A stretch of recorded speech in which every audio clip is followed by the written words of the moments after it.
almost 40–50% of water in our distribution system. We have poor operation and maintenance. You have been hearing about it. We don't properly maintain and operate our water supply system, not only water treatment plant.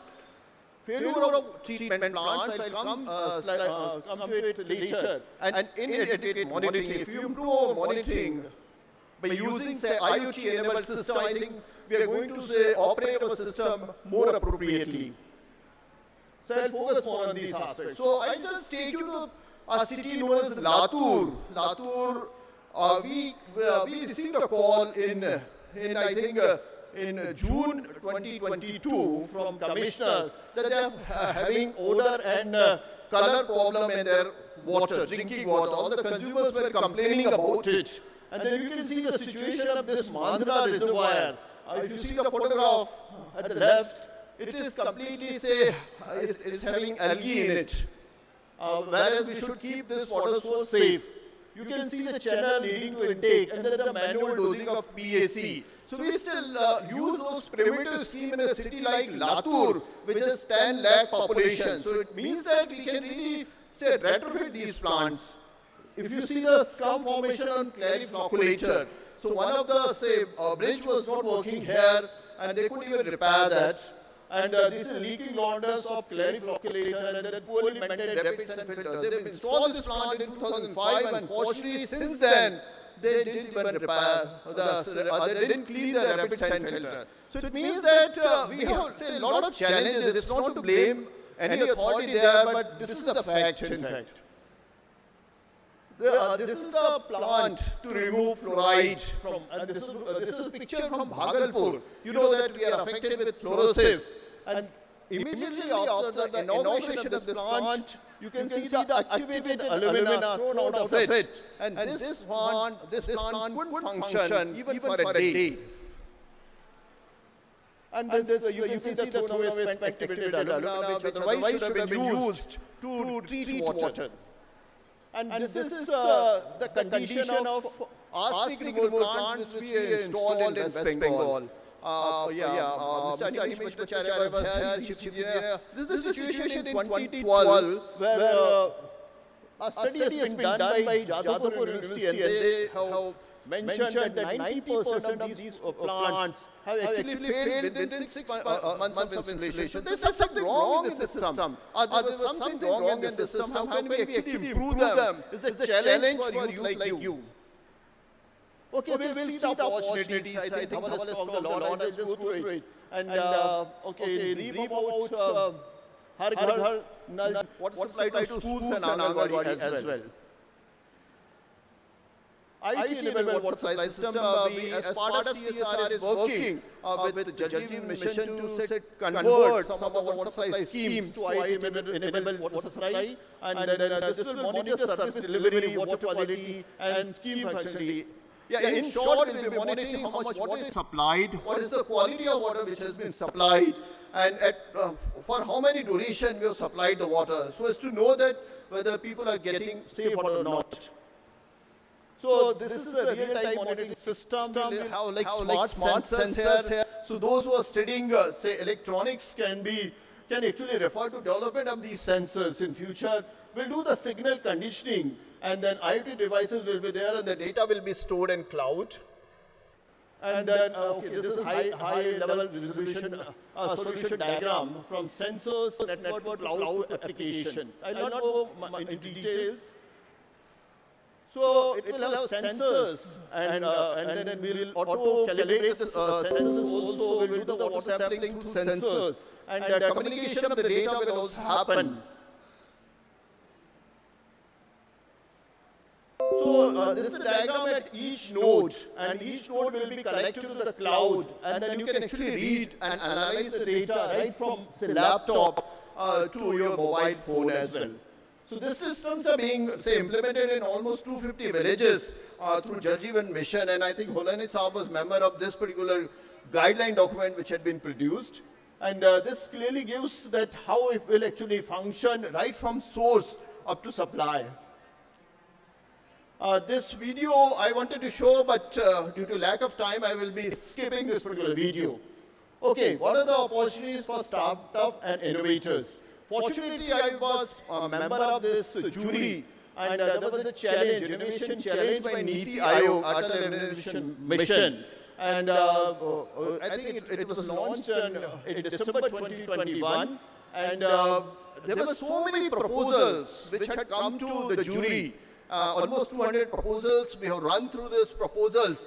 And Niti Aayog, along with Danish Embassy here, had funded quite a few of them. And some of these innovators have actually flown to Denmark to even know more about it. So, and there were so many, even student teams also as part of this challenge.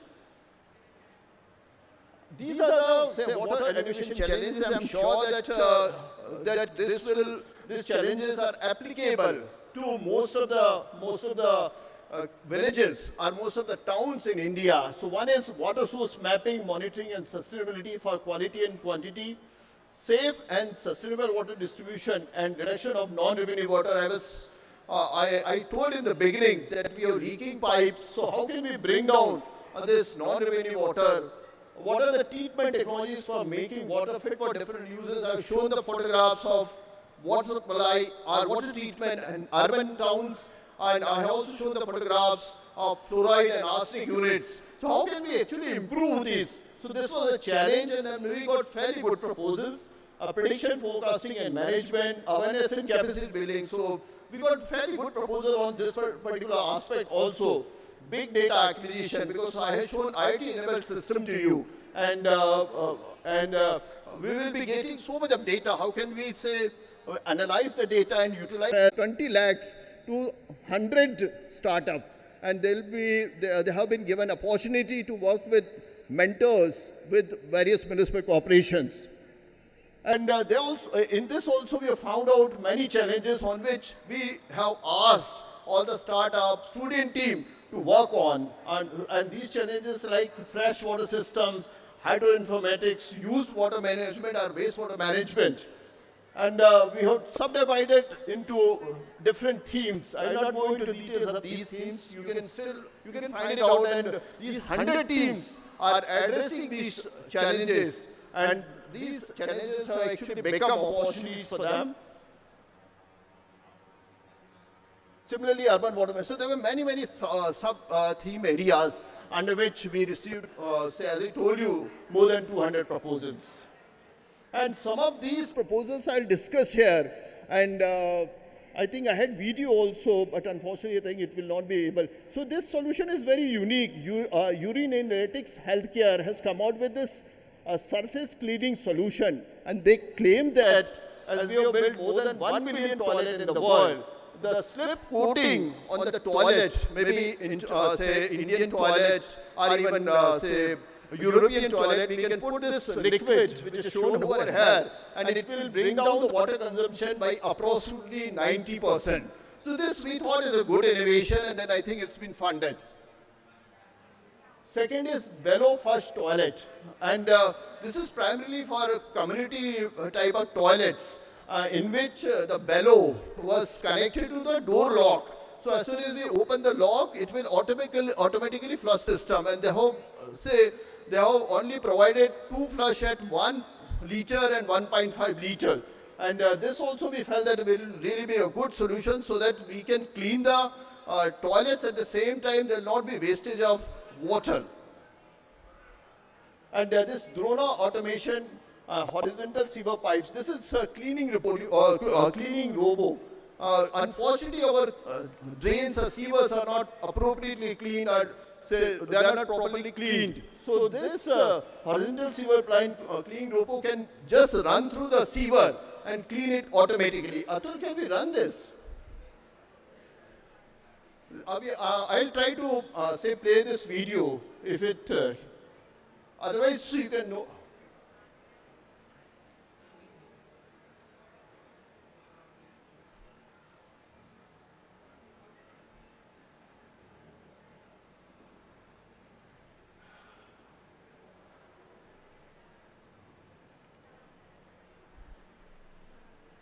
I think it's taking time, but almost 100 different solutions, and some of these solutions were very interesting. So what actually has been done in this case is that ASCII, Administrative Staff College of India, Hyderabad, had actually coordinated this activity, and the selected startups and student teams have been sent to different municipal corporations where they will be given the problem to resolve based on the innovations they have come out with. No, I think it's not working, but I suggest you to note this down, Drona Automations, and go through to the YouTube and look for it. It's really a novel one. We of course have like imported solutions to it, but it's indigenous, made in I think Kerala. Similarly, Scalicia Private Limited combined flow capacitor deionization and direct electrolysis. You know that we have been using reverse osmosis in our home. The limitation of reverse osmosis is that we waste almost 70 to 80% of water, whereas the CDI works on different types of electrode, and the wastage of water comes down to almost 2 to 3%. So this is the technology of future, and this has been developed in Berkeley, but they have like Indian counterparts here. So they have developed this, and they claim that they are 3 times cheaper and energy efficient than say conventional membrane treatment. So this is really a good innovation in which we overcome the challenge of reverse osmosis. And this is automatic travel rain gun irrigation system. And this actually helps to cover 70-meter diameter area. I think it's an innovation over the say conventional sprinkler system. So this rain gun can direct the, as we receive the rain, simply through the gun, we can also receive the rain, water. So this helps. So this 3 hours to deliver irrigation water to 1 acre area, and it can save 40 to 45% of energy. So these innovations which have been developed in India will actually go to the different different places in India. They will be field tested over there, and we will see that how best they can work, how can they be further improvised, so that this can be multiplied in other places also. So if we can map, this is the last slide, we can map the challenges and innovations in JGM, right from various components of water supply, which I shown earlier, like from catchment, source, treatment, distribution system, and household. So these are the challenges and the possible interventions. So I request you to work on these interventions, and fortunately there are opportunities available to get funding from various sources, including Niti Aayog and Ministry of Housing and Urban Affairs. There might be other sources which are likely to fund this. Even industries can come forward and fund these innovations. So at the end, I would like to acknowledge Indian Waters Association organizers, Dr. Dayanand Panse, Dr. Mahatrahstra and colleagues, Dr. Baban Mansoor, who is spearheading this IoT-enabled water supply system in the Atal Innovation Mission in Niti Aayog, Ministry of Housing and Urban Affairs, Government of India and CBHO, Dr. Srinivas of ASCII, and directors and my colleagues in CSNE. Thanks a lot.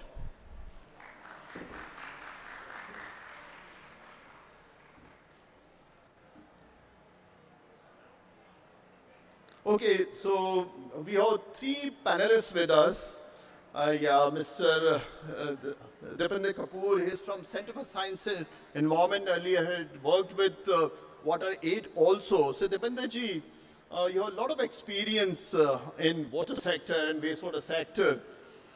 So my question to you is that how do you see role of water professionals, particularly youth, in social sectors based on the challenges we see, and which I presented, and Dhawal also had presented in an earlier session. So over to you, Dipender ji.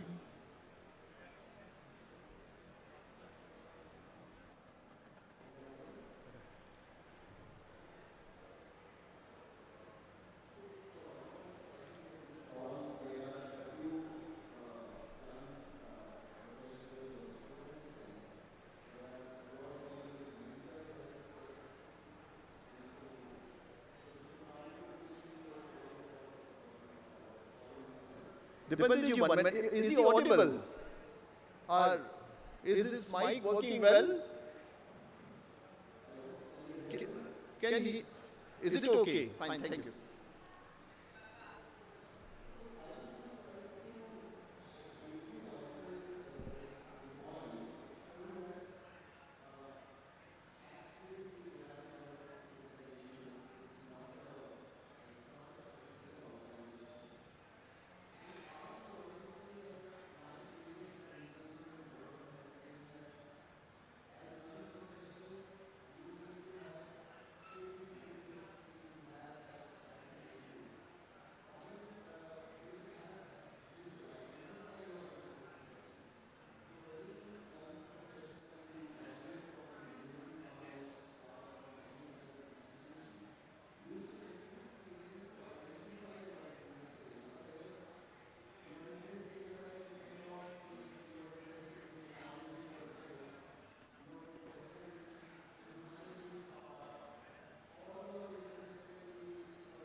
Yeah, thanks Dipender ji. Yeah, we have like two more panelists with us. पर यदि किसी का burning question इस stage पे है तो वो पूछ सकते हैं, particularly youth से.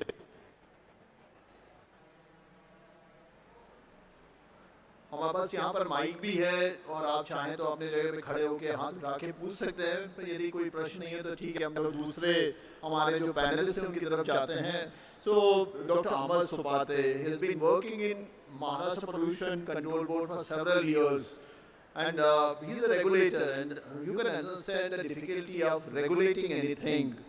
So, Dr. Amar Supate, my question to you is that I also focus, and there are several studies which also indicate that source sustainability in water supply scheme, particularly from both quantity and quality point of view, is major concern. And you know that we are like sewage getting into our water bodies, industrial wastewater, of course, after the treatment or partial treatment, get into water sources. But there are cases like from Agra where BOD is as high as like 25 mg per liter. So, you know that we can't treat that type of water in our conventional water treatment plant.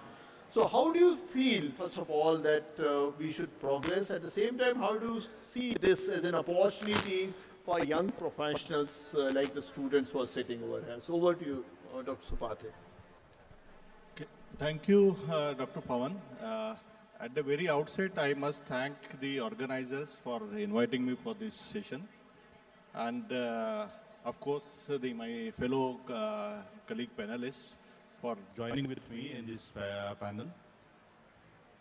My dear friends, it is a great opportunity to be in this convention for all of us, particularly the youngsters who have been taught for last two days about the various facets about the different areas of water management. As we are all discussing about the sustainable sanitation and water management, you know, water is a scarce commodity. As our previous speakers have been given you all the figures and what is the limitation which we'll be having with the finite resources and indefinite hunger for the development in inverted comma. So when we talk about the sustainable development, the water is a very important commodity and we need to look at the water in a different way. You know, with this climate change we are experiencing on a day-to-day basis, not on the annual basis, the various challenges which we are facing.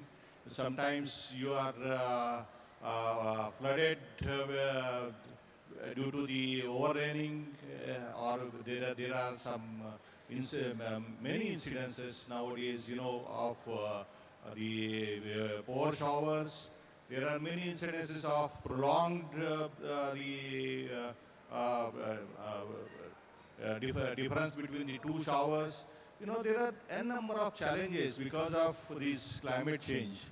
You know, in fact, you know, my fellow panelist, Mr. Dipender, has told you that, you know, when we talk about water management, it is not only the water as such and just distribution system and managing that distribution system, or at the tail end managing the STPs or ETPs.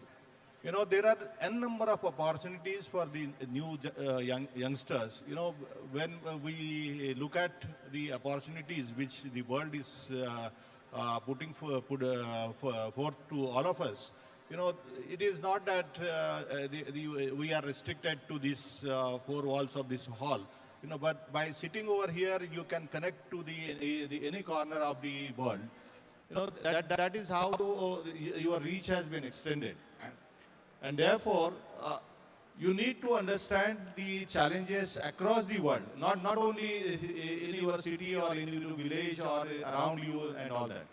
You know, there is a tremendous challenge in the water management sector, particularly in sanitation sector, you know, because because the water is, again, I am reiterating that water is a finite resource and we need to manage it very carefully.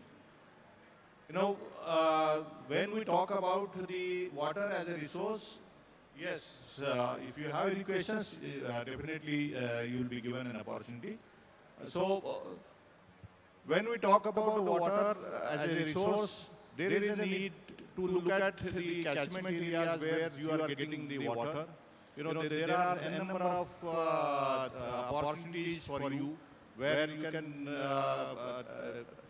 manage the availability of water, the groundwater recharging of that catchment area, you know, the water quality of that catchment.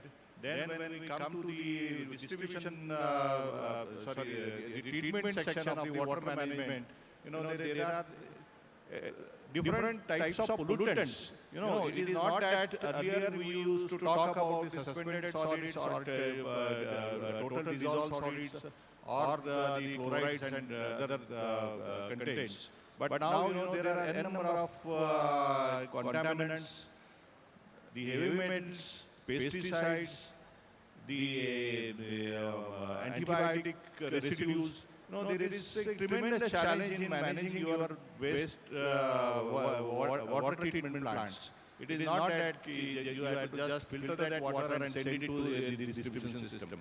So there are a number of technologies available. You need to work on, understand those technologies. You need to understand the cost economics of these technologies, because as we were discussing in some other session, there are a number of innovators. You know, you would see, I had opportunity to have the round of this exhibition in the hall as well. You know, there are quite a good number of people, those who are bringing in some technologies, particularly the distribution systems, the IoT and other things. But even this is not the last opportunity for you to look at this kind of innovative technologies. You have tremendous open knowledge. So you can get into those treatment technologies and identify, you are the youngsters, you can work on those technologies with the industrialists who are willing to take on you to face these challenges. Then when we talk about the distribution system, again, there are quite a good number of challenges. Mr. Holani has told you about the Jal Jeevan mission.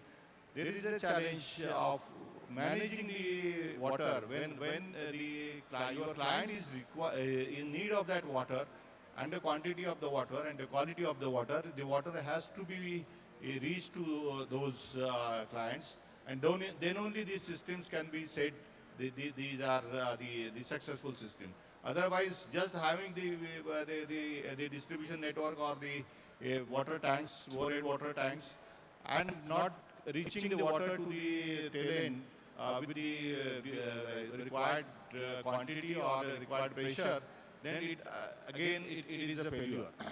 So there are a number of issues and challenges in the water distribution, water treatment, water conservation, water recharging, water harvesting. You know, you can just, it is a very short time for us, for panelists to share these kind of thoughts with you. But definitely one more point Pawan has raised to me is the wastewater management in the industries. You know, industries, as you all must be aware, that industries are paying the water charges on a telescopic metering system.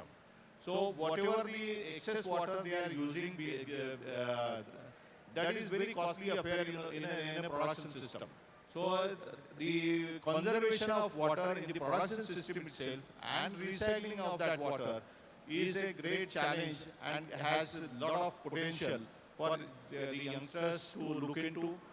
There are good technologies available. There is a opportunity for you to innovate into all these treatment technologies and all that.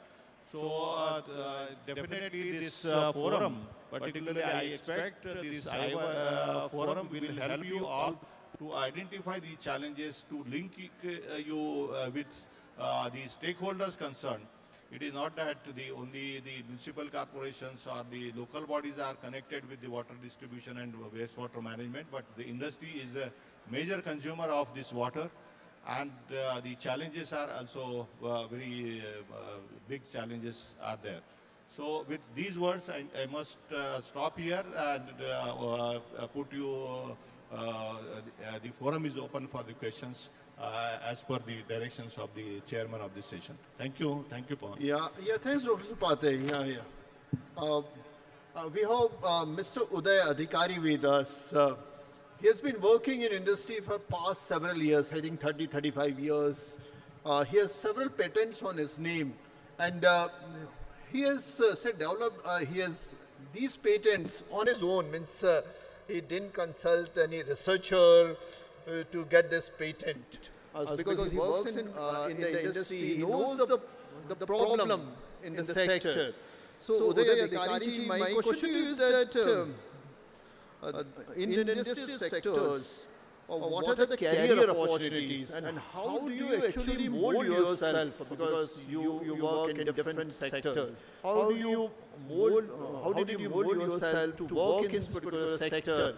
And do you have any message for the youth here that if they have some inquisitive questions among themselves, how can they find solution themselves, even to the extent of having patent for it? So over to you, Adhikari. Thank you, Dr. Pawan. Thank you very much. Thank you, everybody here. अरे बच्चों जरा ध्यान से सुनो आप क्या सुन रहे हो, and you have to take all these thoughts to tonight when you sleep and dream about it tomorrow morning when you get up. This is what I have to do. See, in our times, things were very different. Probably my father did not know what standard I am studying. Today, you are all open to Google and whatnot. My first advice to you would be give up WhatsApp. Just give up WhatsApp. Absolutely, trust me. Every one of us, even sitting here on the dais, I'm so sure we are wasting our time looking at the WhatsApp and just forwarding the messages which are not required. I think I'm told that this is a youth panel, and this is the reason I'm talking. Everybody has spoken here about the opportunities here in the water sector. There's a huge investment coming in the infrastructure. Last 2 days, today is the third day, everybody is speaking. There's a maximum in infrastructure coming in the water sector. Of course, the opportunities are huge. You see, I think the students probably who are here are probably coming and they're just stepping out to the post-graduation stage, or maybe their third year or the fourth year. Please give this message to your friends, to your colleagues, that when you're looking at the opportunities of the career, you see what is happening in India for last 10-15 years is everybody is getting into IT. क्या करना है? IT में जाना है. हमारे ज़माने में क्या करना है? डॉक्टर बनना है, इंजीनियर बनना है. But that's all. Now everybody knows if somebody has to become a doctor, what is the field he is going to choose? Whether he is going to be a heart specialist, or going to be urologist, or whatever it is. And now these engineering students, I'm sure you're here, there's an amazing opportunities in this particular field, not just because there is money available, but you have to have a passion. You have to focus. Day before yesterday, the Honorable Minister was here, and he was there at our stall, and I was saying, Minister sir, he says, nahi mere ko minister mat bolo, mere ko pani wala baba bolo. Look at the passion of this man. He wants to distribute the right water, the correct water, the amount of water to every individual house. This is what we have to think. You see, you will make money. Everybody makes money. Who doesn't make money? Everybody is making money. But you've got to have a passion. You have to have a mission. I think there's a lot to talk about it. I have a stall here. We have done a lot of innovations. Please visit our stall. We can speak I'm sure the time paucity is there. I will not just talk because, there's no subject here. We can just go on talking. Please visit our stall. We can talk one-to-one. And really, I can assure you, we can have fun out of it, Pavanji, thank you very much for giving the opportunity. Thank you. Yeah, thanks a lot. See, we have been allocated time till 12:45, so we are now concluding this session at 12:45. So, yeah, just to recap in brief, I think Dipenderji has given us 3 mantras, I think, which we need to adopt for SSWM. Dr. Sapate had talked about there's a lot of opportunity in industrial wastewater treatment sector. New innovations are coming up. Adhikari ji has been working in this field, and he had told that we need to work with passion. I'm sure that these messages are very useful, and you will follow all the messages which have been given by our panelists, except that you should discontinue using WhatsApp. I'm sure that you will continue using it, but if you try to reduce your time on WhatsApp, that will really be appreciated. So with this, I would like to thank our panelists for really giving good thought to the youth. I'm sure that they will adopt it. And I would also now hand it over to organizers for further proceeding. Thank you very much. Thanks for this opportunity.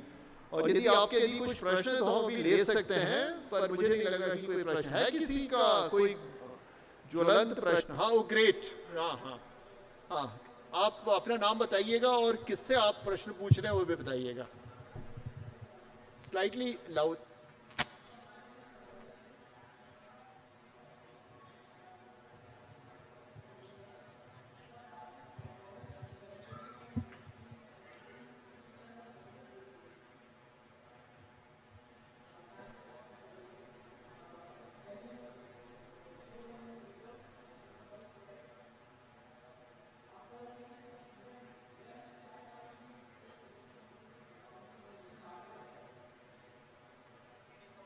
Thank you. I think this is a very interesting question. As you know that we learn from our mistakes, and these are the mistakes which we have committed in 2010 and so we are evolving day by day. We are improving monitoring of these treatment plant. Dr. Sapate also does so many evaluation. So what we actually done right from installation, nowadays all these government agencies provide O&M also for a few years. In some states, they provide O&M upfront. From states, even it has been extended to 10 years. Secondly, I talked about IoT-enabled monitoring. Unfortunately, these plants were not properly monitored. That's why they have failed. And if you don't properly operate, maintain, and monitor any system, it will obviously fail. So we're improving these systems by improving the monitor. Once you monitor and come to know what are the problems with these systems, I'm sure that we'll also find out solution. So this is work in progress. I'm sure that we'll have sustainable water treatment plant, and we'll not see similar pictures maybe 5 years down the line. Thank you. Yeah.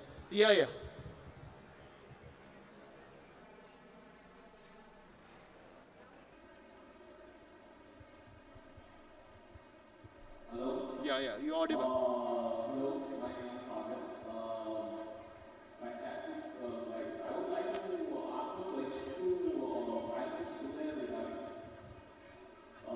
Can you tell us what throws some light on JJ and how it's impacting and going to help India in the next 10 years? Oh my God. I think, hello. I think you have to put mic very close to you. Hello. Are you Hello. audible? You see, this is what has been discussed. We are just talking about JJ mission for last 10 years. When we were thinking of this whole water supplies for last 15 years or 20 years or maybe 25 years, we thought, kuch nahi hoga. Honestly, I mean, people in the industry like us, when we have been developing, we have been innovating products, we really thought, कि कुछ नहीं होने वाला, पैसा कहाँ से आएगा, क्या होगा? But things are definitely improvising in the country. And I mean, everybody knows the money is flowing, everything is happening, everything is happening. In fact, I missed out a point to say that young students, you must understand that biggest challenge that we are facing in the industry today is the paucity of the manpower. हमको सही आदमी सही काम करने के लिए नहीं मिल रहा है sir. Honestly, there is a real paucity of the right engineers, the honest engineers in this particular industry. I do not know why, but people haven't been coming into this sector. Anyway, we were talking about the JJM things and all that. You know, it is definitely going to impact. So much water is going to come to your houses. It's not in the rural areas, but it's in the urban areas and all that. But this will take time. It is definitely going to not only impact that people are going to get drinking water, but the whole economy is going to go up because everybody is going to get profited, sir. Every institute, every investor, everybody is going to be a profitable of this particular thing.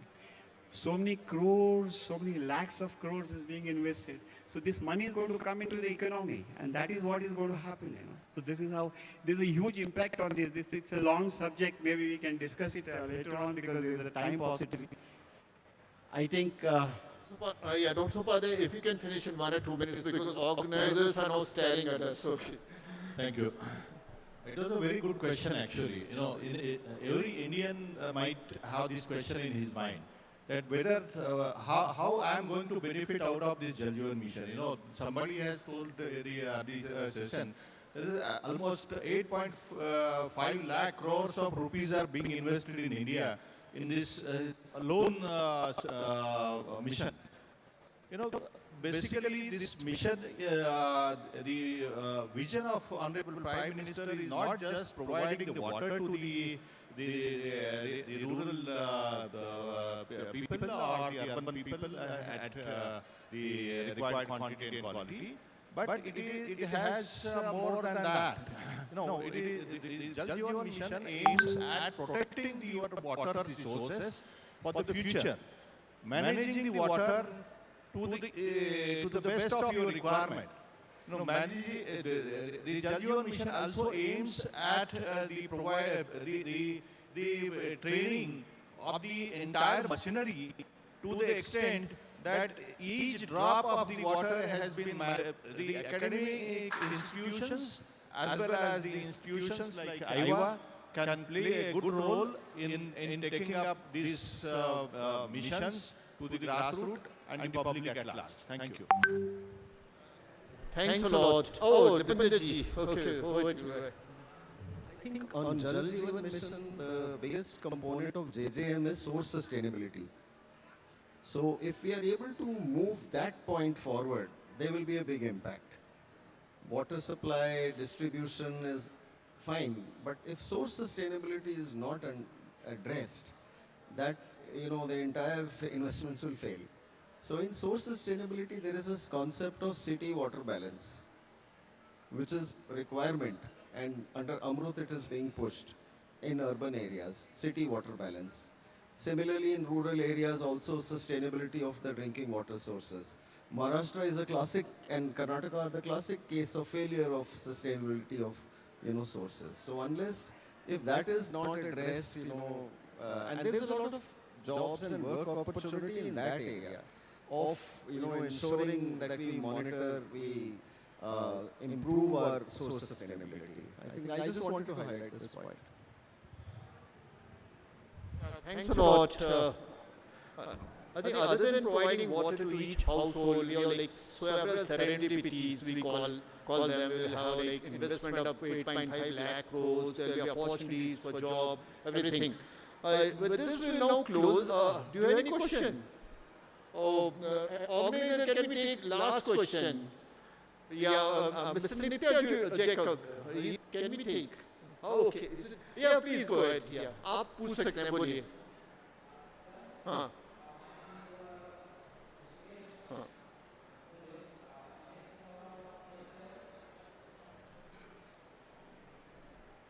हाँ, बोलिए.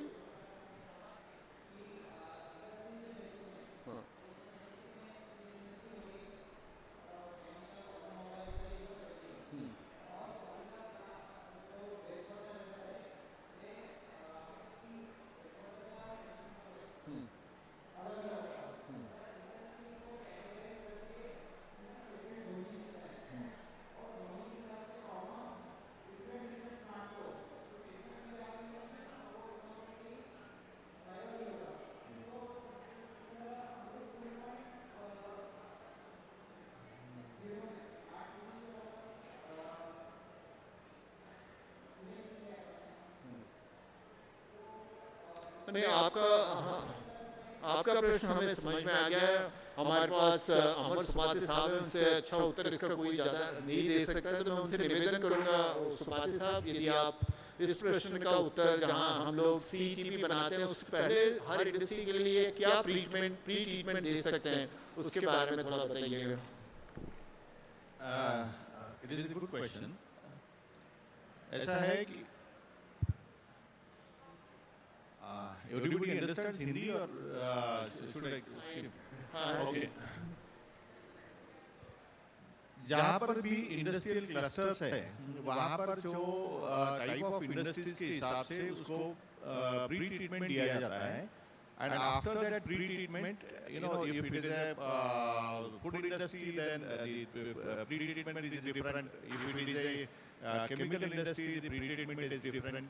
No, but even then whenever there is a concept of common effluent treatment plant which is provided for the agglomeration of industries. In fact, as you rightly said, if there are industrial estates which are dedicated to one type of industries, then the treatment is very easy. But when it is a mixed one, the treatment becomes difficult. So even then, we the regulators try to ensure that the pre-treated quality of the effluent is coming to the inlet standards of that CTP.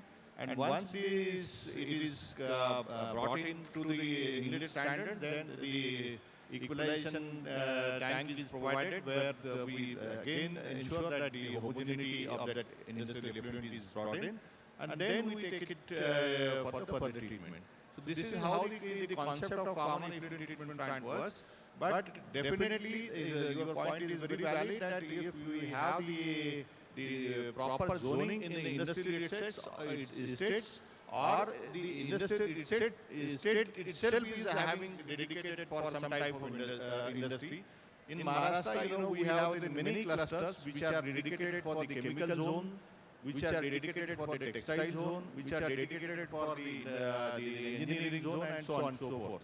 So these kind of concepts are already there, but still there is a lot of to be done in this, and there are great challenges when there is a mixed industrial estate. So you can look into those challenges and managing that waste, particularly in those industries. Thank you.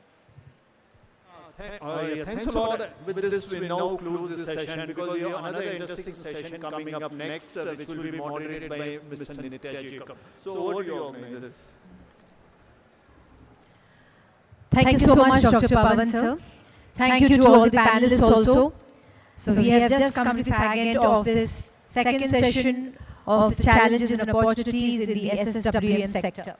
Thank you, dignitaries. Please be seated. We have the memento presentation. May I request Vilas Pawar, Engineer Vilas Pawar, sir, to please come forward and present the memento to Dr. Pavan Labsetwar, sir, Chief Scientist. Vilas Pawar.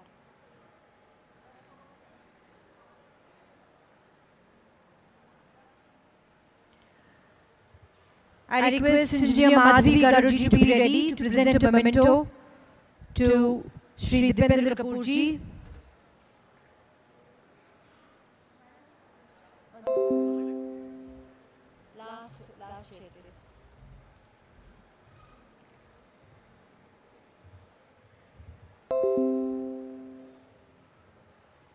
Engineer Madhvi Garuji to present a memento of appreciation. Please जोरदार तालियां हो जाए for Shri Dipendra Kapoor ji.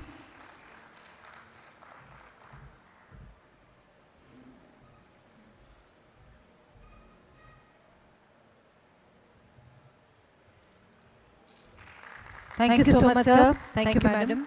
I request Rajesh Kulkarni, Engineer Rajesh Kulkarni, to come forward and present a memento of appreciation to Dr. Amar Sukte.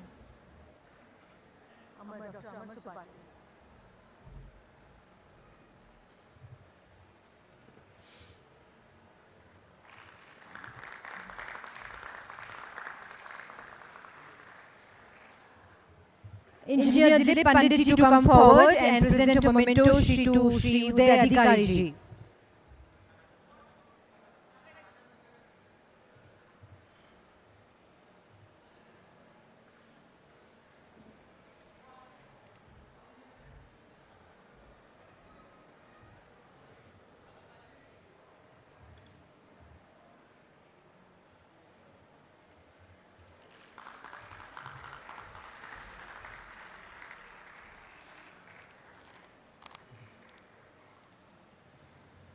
Thank you so much, dignitaries.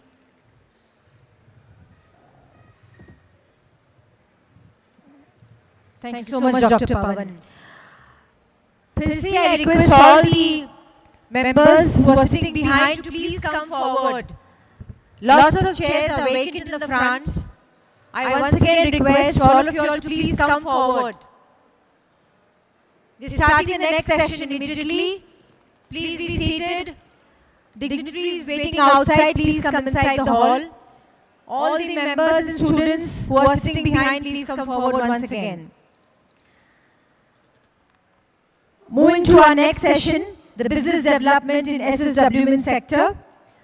We please put your hands together and welcome our moderator for this session, Mr. Nitya Jacob, Coordinator, Susanna India Chapter.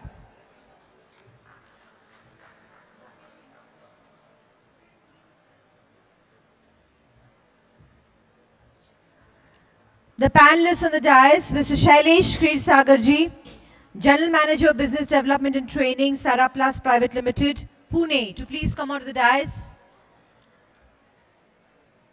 Please, Zordar Talion se please welcome Mr. Shri.R.G.Holani. Our next panelist, please welcome Mr. Aditya Bedasgaonkar, Saniverse Environmental Solution. Zordar Talion se please welcome Mr. Aditya.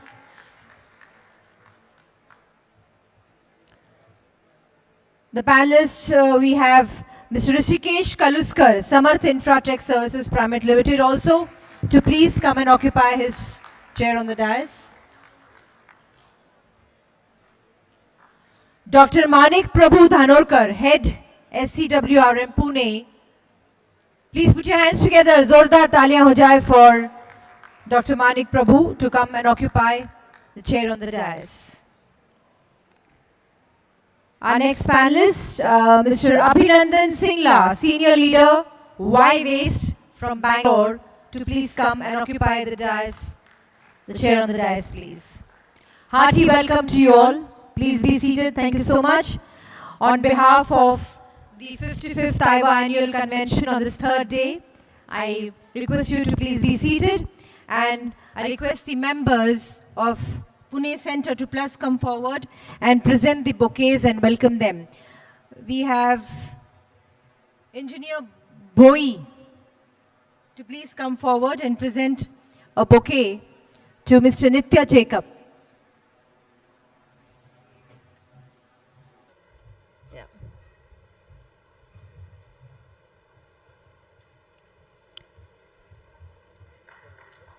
Ms. Radhika to be ready. Ms. Radhika to welcome and present a bouquet to Mr. Shri.R.G.Holani.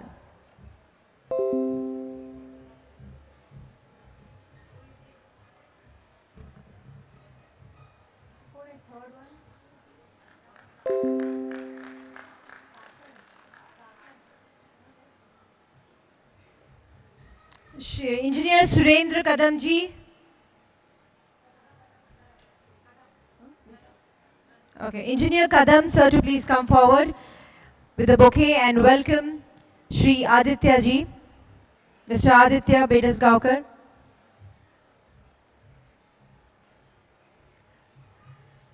Engineer Vilas Pawar to come forward on the dais and welcome Shri Rishikesh Kaluskar ji.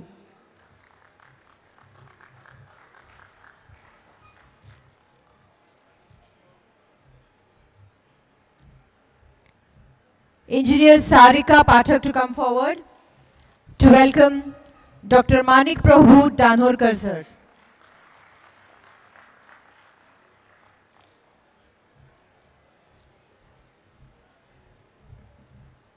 and Engineer Vaishali Gaur to welcome Mr. Abhinandan Singla, our senior leader from Bangalore.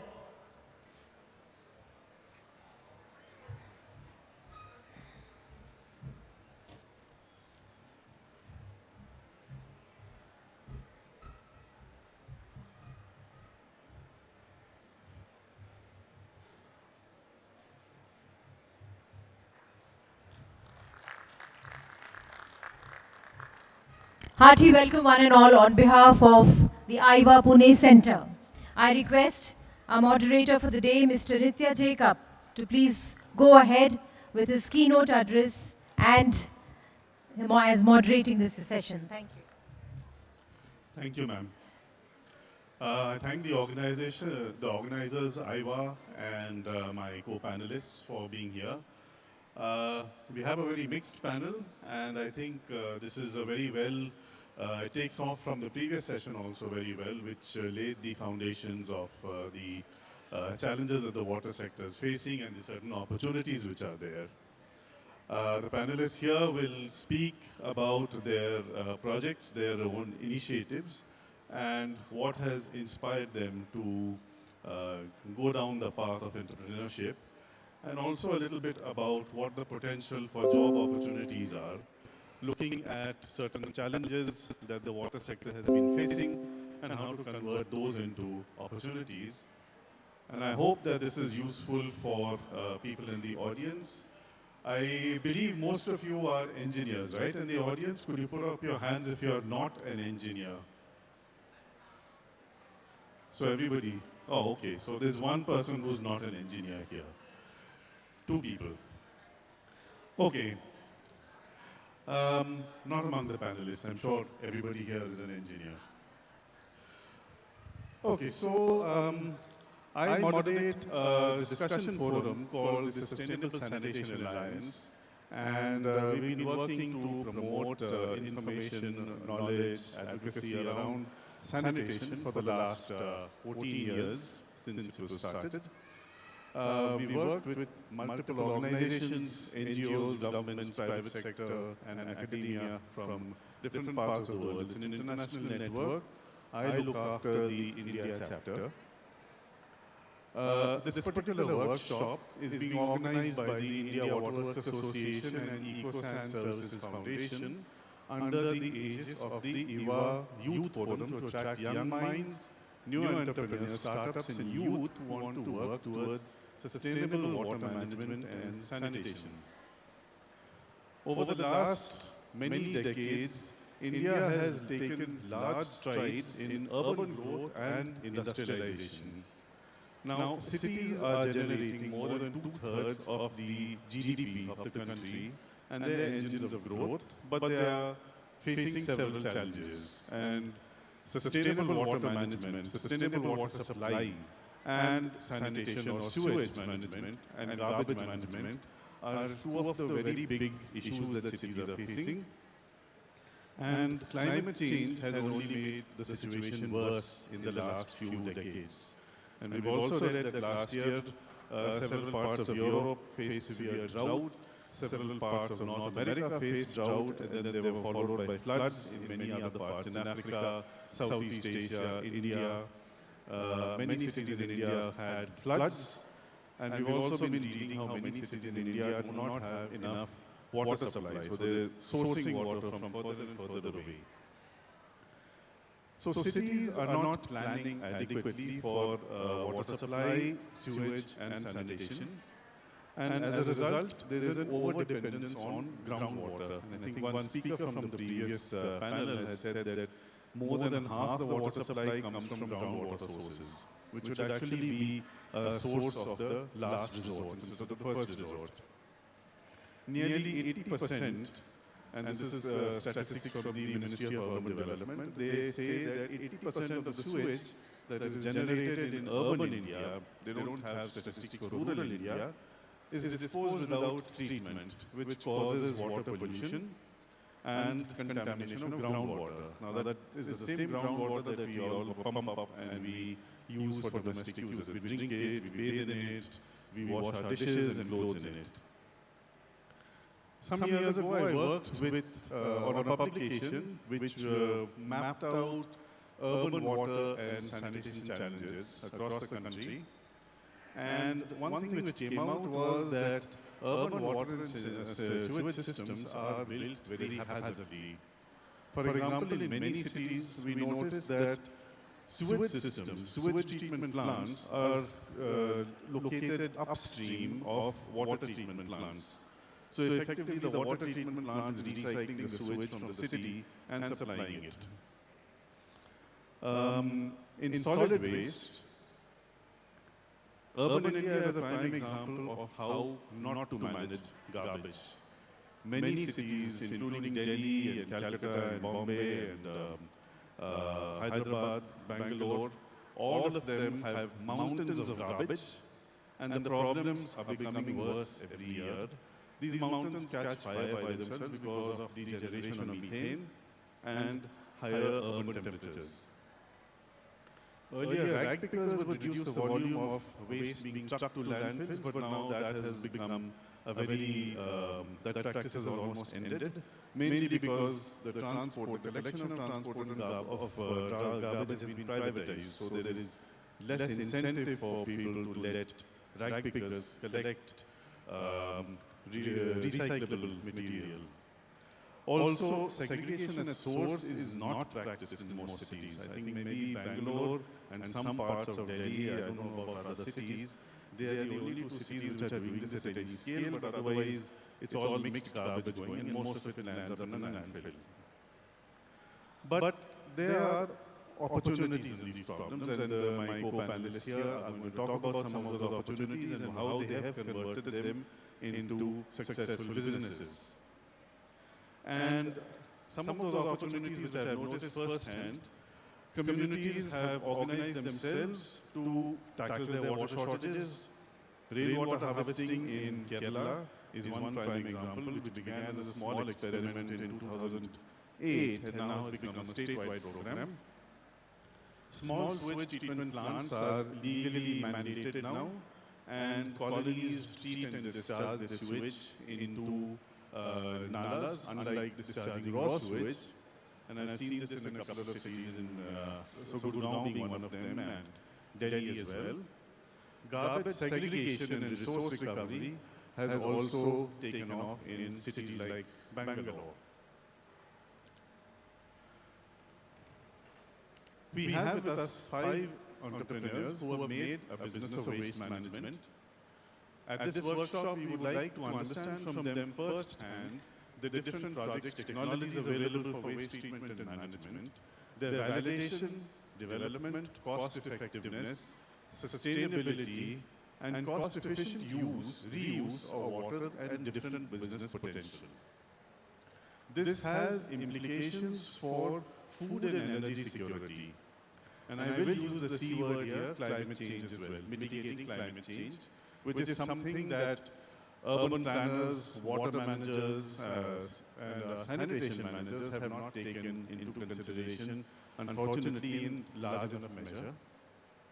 We would like to understand this aspect from the speakers and from them understand how the participants here, you students and others, would be able to engage with the water, sewage and sanitation sector in the coming years, not only to find a job, but to find your passion, to find your calling in life, and to be able to make a better career for yourself and also for your fellow men. Now, one thing I've been observing is that in all my years of working in the water and sanitation sector is that engineers, physical engineers, they also need to be social engineers, because the consumers of water are people. They're not pipes and plants. So the water does not just go into a pipe or a plant and stop there. It goes to consumers. So a physical engineer must understand the social aspects of water supply. And likewise, social engineers, social scientists need to understand the technical aspects of water supply. And very often we find that these two disciplines work in silos and they don't talk to each other, or they're basically contemptuous of each other. I think what we try to do here in this panel is to bring the two disciplines together. So I think that's long enough of a foreword.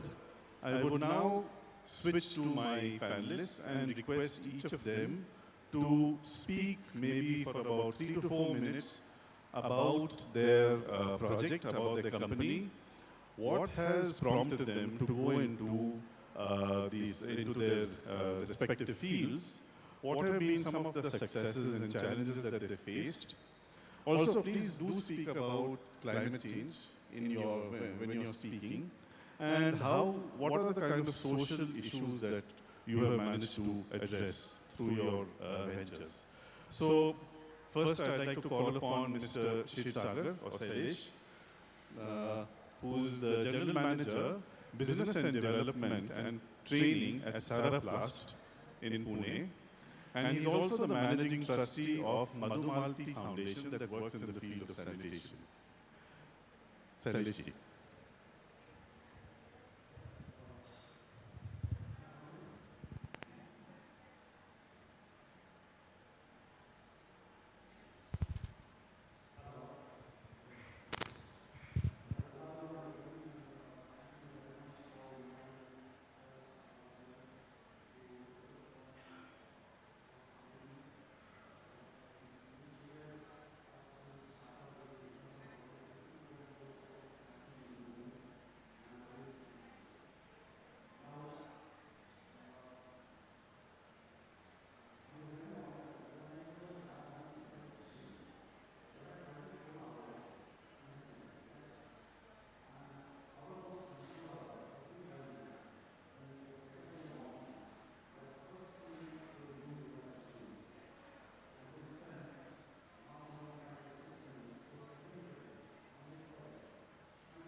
Thank you. That was very useful. So take the toilets to where the requirement is rather than expecting people to come to the toilets. Thanks.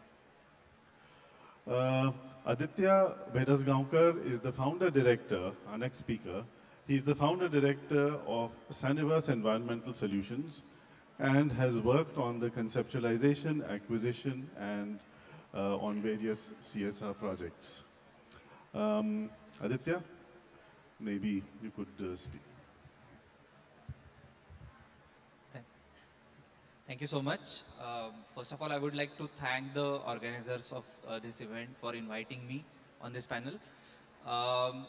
When Nithya, you asked about whether everybody in this room is an engineer, I said yes, but I think I'm still an exception because I'm not a civil or environmental engineer, I'm a mechanical engineer. I used to work in automotive sector, but the reason I am in this sector now is it was a very practical decision for me. I mean, yes, there is passion and there is a cause attached to this, but ultimately for me it was a business decision too. And for me, that is the bottom line for the success, long-term success of any project in this sector. Because far too often projects especially in this sector, environment or projects related to social causes tend to depend on outside help, ignored causes. So all this gets back to what we call as incentive structure. So today we have Supate sir here with us who handles the enforcement part of our laws. So that is a very important aspect for making the business in this sector sustainable. Because if there is no incentive structure for, let's say, housing societies to build their own decentralized treatment plants or build their own solid waste management plants, then why would they invest money in it? There is need, everybody understands the need, but when it comes to actually paying for it, people don't often go for it. Only a few good Samaritans will do it out of kindness or goodness of their heart.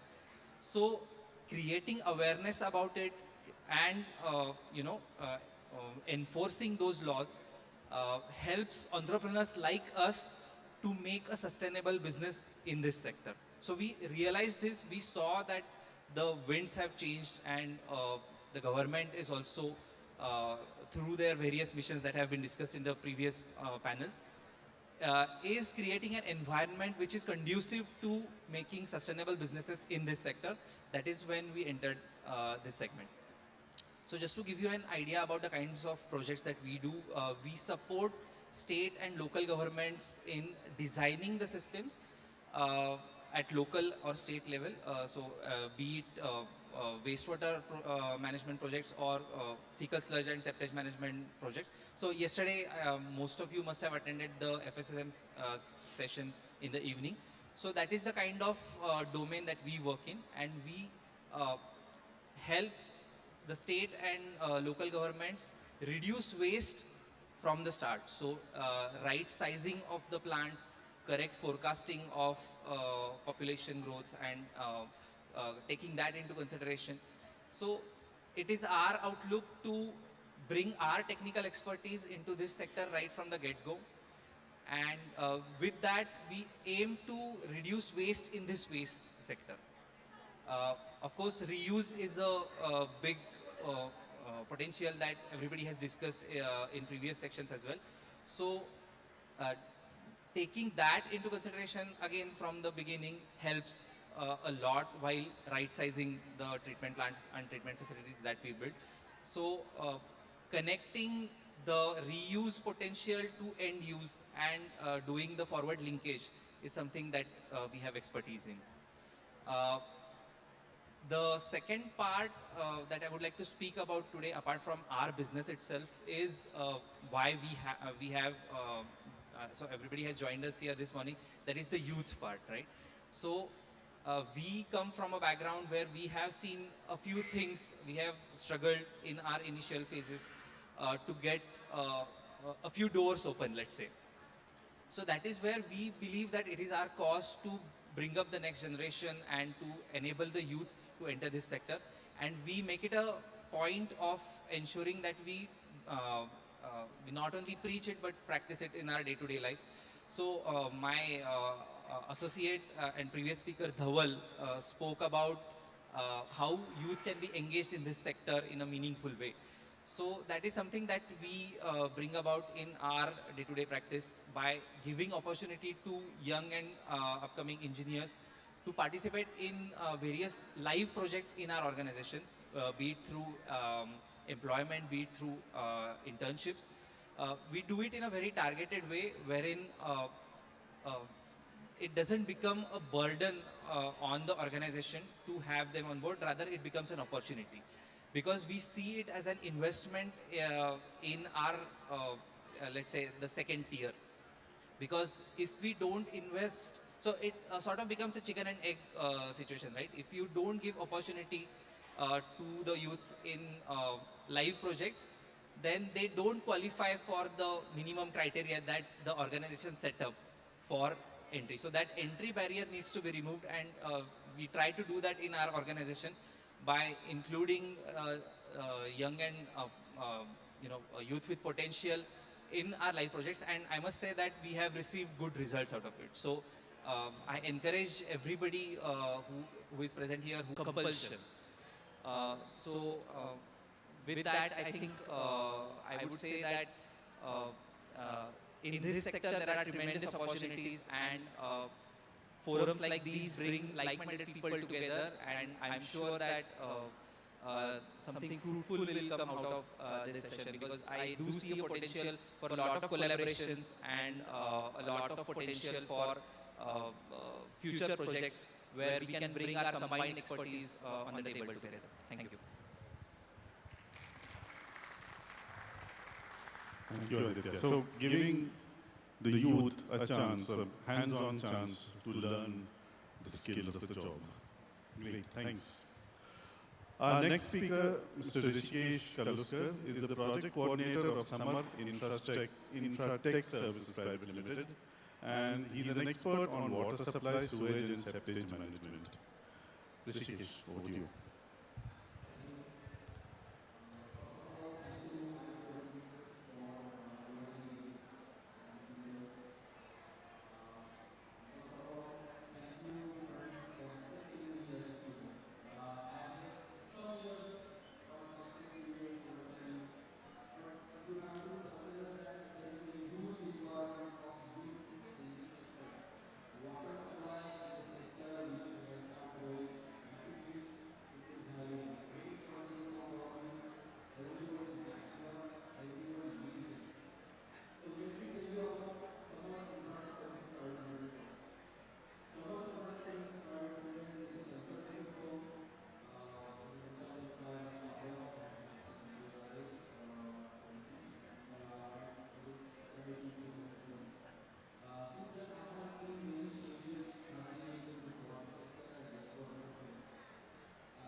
Thank you, Rishikesh. Before we go on with the next two speakers, if anybody has a question for the people who have just spoken, please put your hand up and we can take a few questions now. Or you could hold your questions till everyone has spoken. Okay, no questions. So then we can continue.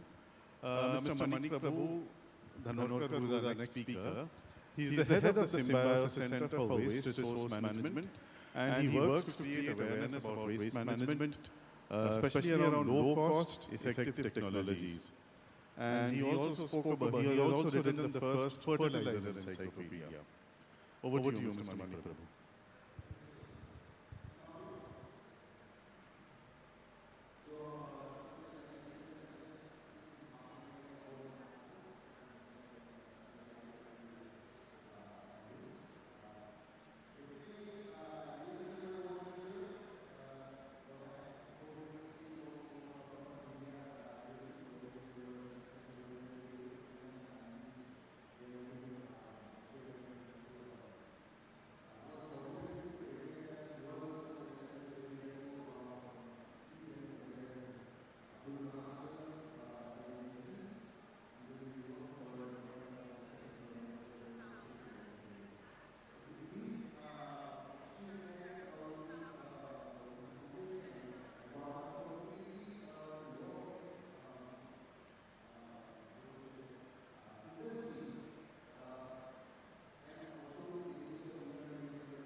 Thank you, Mr. Dhanwalkar. Circularity, circular economy, the circularity of engineering was really interesting. Thank you. So on to our last but not least speaker, Abhinandan Singla, who is the senior leader, Why Waste Bangalore, not Why Waste Bangalore. Good afternoon to all. I am Abhinandan, and I would like to start by saying from studying about Indian Water Works Association in textbook to attending a panel here, which is organized by IWWA. Like, it brings me great pleasure and it's an honor to be here. So thank you for that. Thank you for inviting me. Thank you for making me a part of panel where the other panelists have tons of experience. They are industrial leaders. They have expertise in the field, and I'm just a 23-year-old boy trying to do his bit. So, talking about my organization, Why Waste? Why Waste essentially means why to waste, or why do you want to waste. So before we address, waste management and all of that, we want to bring up the issue and tell people why do you want to waste in the first place. Are there resources or are there ways in which you can redirect or repurpose your waste? So Why Waste was founded by Gulati in 2015. She was just 16 years old when she realized that 14 million liters of water is simply being wasted in the water we leave behind in glasses at restaurants. So all it took was a 16-year-old girl with a vision and a will to do more, and that is how we started something called Glass Half Full movement. So it's been 7 years since we started our campaign and movement called Glass Half Full, and since then our work has reached over 5 lakh restaurants, 6 million people, and has prevented an estimated 10 million liters of water from being wasted in India and around the world. In the year 2020, Why Waste published a storybook with their publishing partner Pratham called The Sustainability Stories. This is a book for youth, for young children, a collection of 13 new age fables that talk about environmental issues and inspire children to be the change. Because as a part of the youth, I believe that we were brought up with all these Panchatantra stories and moral stories about honesty, about friendship, but none of our stories directed us towards climate change or environmental issues, or taught us very essential part that it is us who need to change the world, and it is our duty and responsibility to be the change. So it is high time we start imbibing these values and mindset in young children, because we need to act. This is something which I truly believe. In the year 2021, we launched the Why Waste app that helps you calculate your water footprint and can help you save 100 liters of water every day by making simple changes to your lifestyle. So in case any of you are wondering how you can save water, how you can reduce wastage, and what is this Why Waste about, do check our website, do check our app, and just see how you can save up to 100 liters of water by making, I think, up to 3 or 4 changes to your daily lifestyle. It's just tips and tricks on how to save water. So essentially what Why Waste does, or what our aim or goal is, to spread awareness by enabling people to be a part of the change or be a part of the solution, which helps you reduce water wastage and helps you reduce wastage in general, so that we can all live a sustainable. Thank you, Abhinandan. Okay, so we're at the end of the speakers round. If any of you has questions, please put up your hand and we can take questions from the floor. Okay, no one has questions, but I had a couple of questions to our speakers. I think all of you come from very varied backgrounds. Just a couple of points, if you could address. One is, we're looking at the increasing effects of climate change, and you spoke about green jobs. What are the opportunities for younger people graduating from engineering colleges, management institutes and all of that in the circular economy, but looking at it from the climate change perspective, because I think that's going to be one of the big issues going forward. So maybe you could start and other people could also come in to this.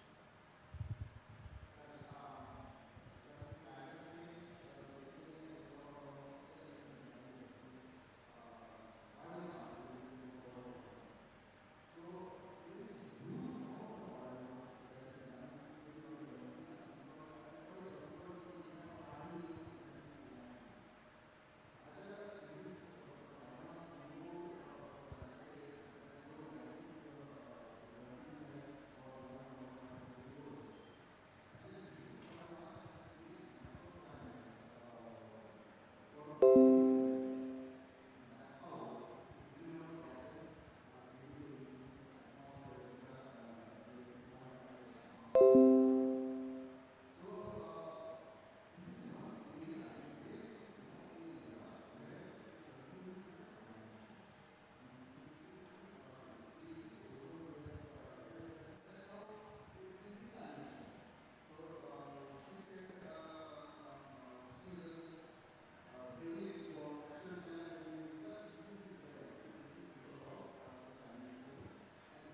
Would anybody else like to add to this?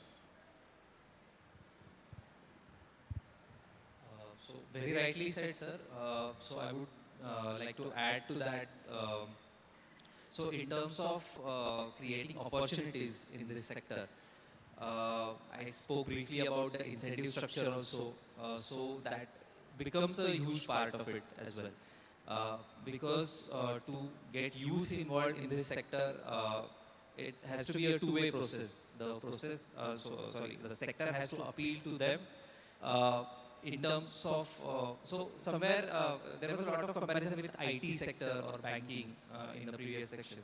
So the reason why people go into youth is more attracted towards those sectors is because they are glamorized and it portrays a very easy life if you enter that sector.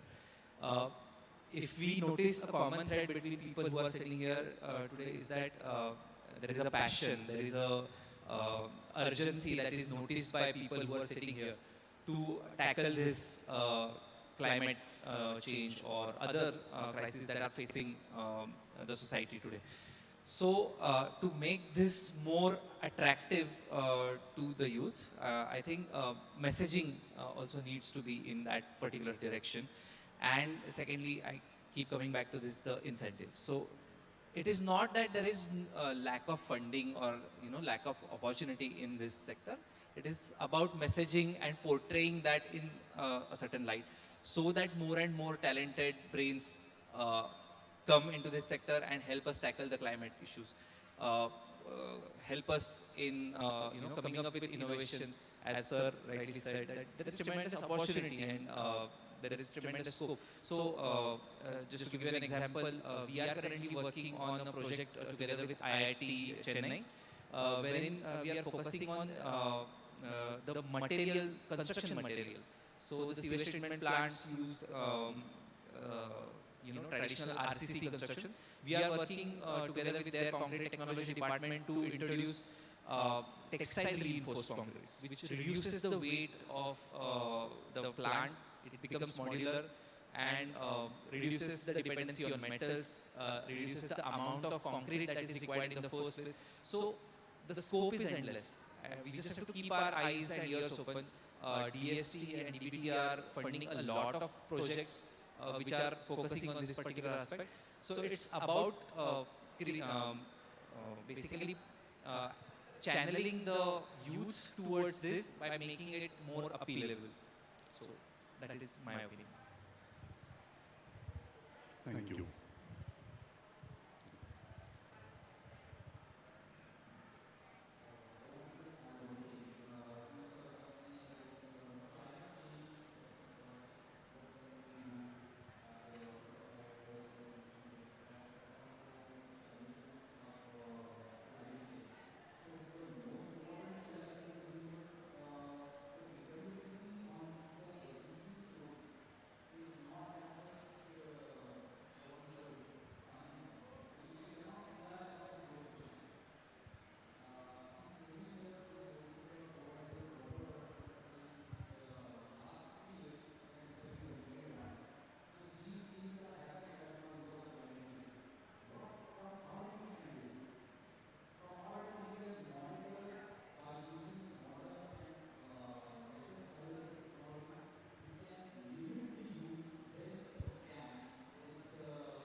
Thank you.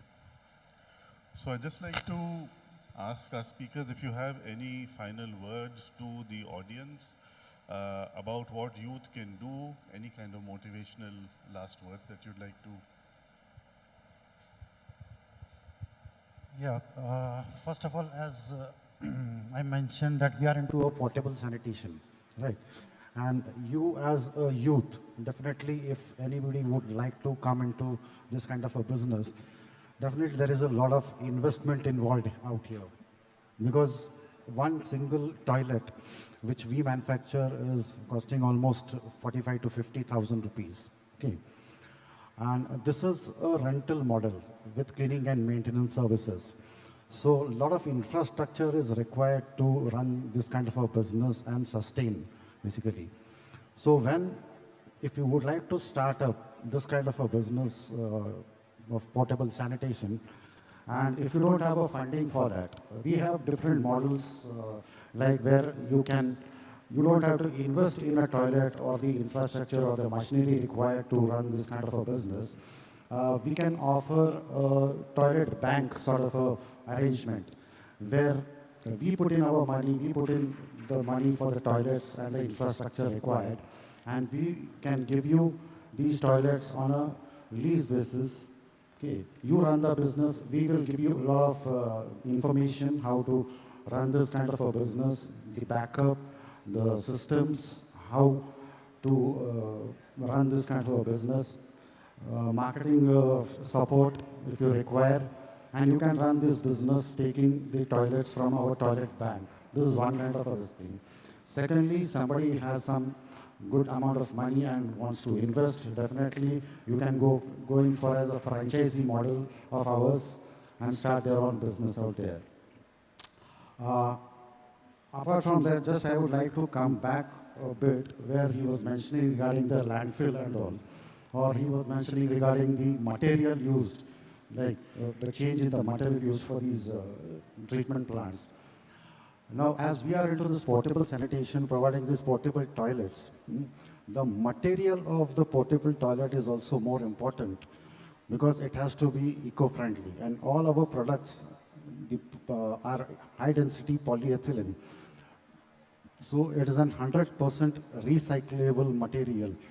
Unlike the other materials like the FRP or some other plastics, which cannot be recycled. But this HDPE product, which is a petroleum byproduct, being a 100% recyclable product, it becomes an eco-friendly product and doesn't add to the landfill, basically. Okay. So that is where the beauty of this product is, and the sustainability of the business. We can definitely, if somebody wants to come and discuss individually, we are open to that, and we can give you and guide you regarding startups of this kind of a portable sanitation business. Thank you. Thank you. Abhinandan? So I would like to conclude by saying that firstly, like if you really want to contribute and about opportunities, so firstly I would like to request all of you to be more conscious and aware, like try to make yourselves more aware about what you can do and how you can contribute at an individual level firstly. And even after that, if you feel like you want to contribute further and you have the skills or talent which can help in certain areas to make things better, then definitely reach out, because I've seen a lot of people usually don't reach out, and a lot of organizations and places like NGOs or NPOs or even in the industry, there is a lack of talented and skilled people who are willing to do the work. So like they said that, there has to be, we have to make the jobs appealing, or we have to make the sector very appealing so that people are interested and want to join. And it's also some responsibility on the other end where you are motivated enough and you seek these roles and seek these opportunities and provide what you can. So just be more aware and try to reach out in case you feel like you want to contribute. Thank you.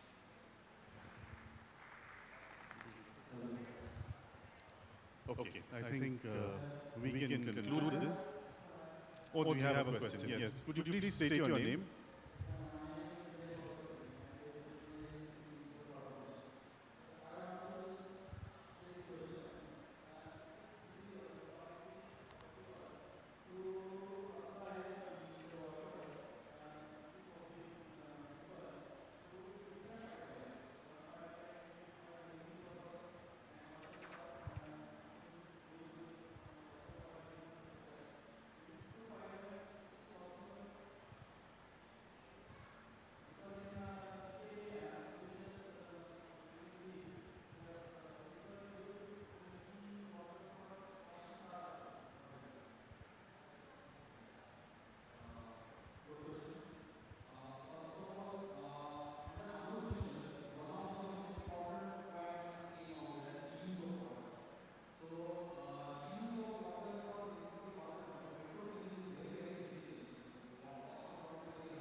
Okay, I think we'll conclude the session. We're a little over time.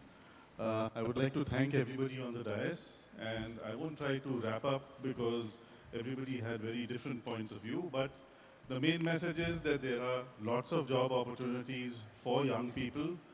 If you have the passion and you have the vision, the water and sanitation sector has ample opportunities and will continue to do so over the next 25, 30 years. So thank you everybody, and thank you to IWWA also for the session. Thank you so much, Mr. Mehta Jacob, for coordinating and being a moderator for this session, Business Development in SSWM Sector. I hope you'll have got a great insight into this and have been freshed up with all the new points and for the future of your growth. May I request on behalf of IWWA to come forward for the Pune Center members to come and present the mementos to our esteemed guests on the dais. Vishwanath Pawar sir, Engineer Vishwanath Pawar sir, to come and present the memento of appreciation to Mr. Nitya Jacob on the dais, our coordinator and moderator.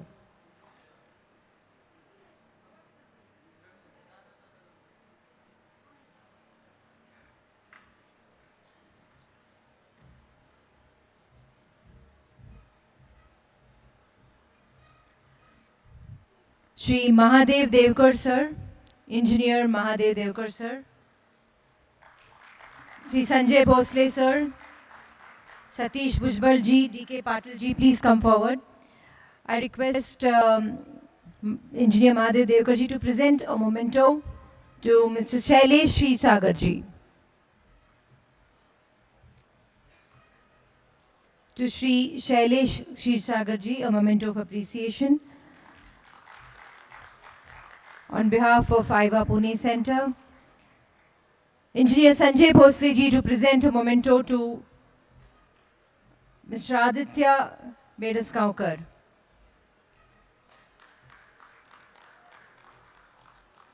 A moment of appreciation to Mr. Aditya Bedaskaukar. Please, zordar taaliyan ho jaye. Please give a very big applause to all of them. I request Engineer Satish Bhujbal sir to present a memento of appreciation to Mr. Rishikesh Kaluskar.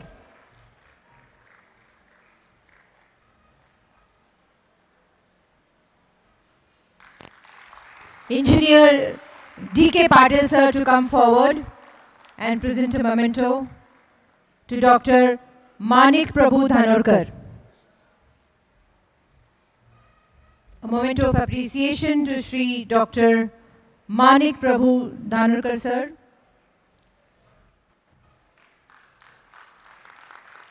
And Katkar sir, Engineer Katkar sir, to present a memento to the young and dynamic youth, Mr. Abhinandan Singla, Senior Leader, Y-Based Bangalore.